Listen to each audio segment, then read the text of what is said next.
This video is specifically for anyone who's thinking about buying a home in a market where there's low inventory, meaning there's not a lot of homes to buy. You see, if you are thinking about buying a home, there's a very good chance that the house that you want to buy is going to be the same house that a lot of other buyers want as well.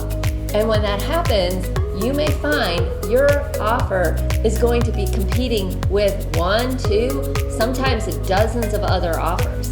So the question is, how do you make your offer stand out to the seller? And there's more to it than just offering more money. So in today's video, I'm going to share with you 7 things that you can do to make your offer stand up and above all the other offers. And make sure you stay for the end because I'm going to tell you what our secret weapon is. So if you're buying a home right now, it can be tough. You could get knocked down over and over and over again and not get your offer accepted. And that is so frustrating. But I know that if you have a good coach and you have a good strategy and you're patient, you can win.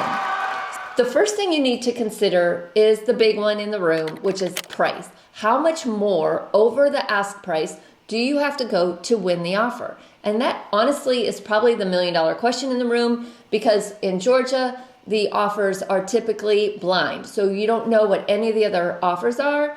And what will typically happen is, even if you're the first one to put in an offer, the other listing agent will come back and they'll say, hey, we have multiple offers. And so we're calling for the highest and best by a certain time on a certain day. And what that means is they want your best offer. And don't assume that they're going to come back and counter your offer.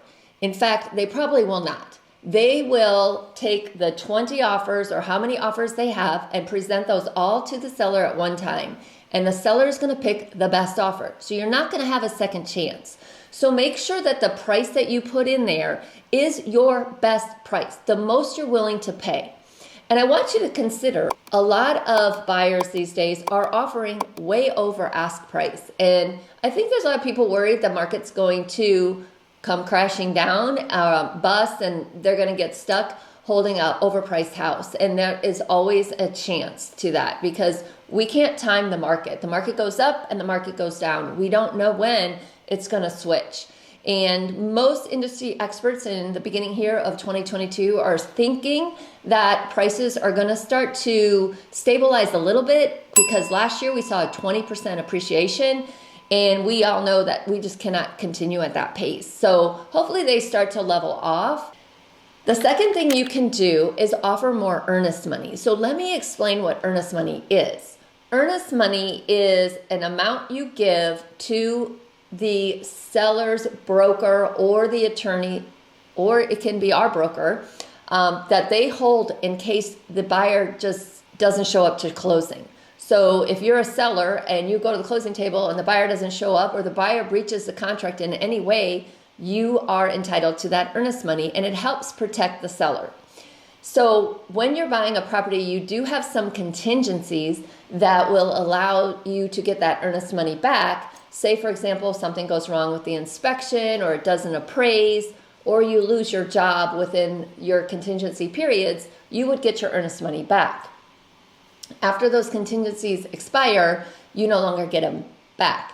So if you put the earnest money down and you just do a standard amount, let's say 1% of the sales price, so on our example, that would be $5,000, your offer is going to look like everybody else's.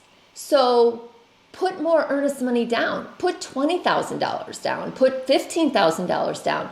Put an amount down that's going to make the seller say, whoa, this is a serious buyer. They're not going to just walk on this contract.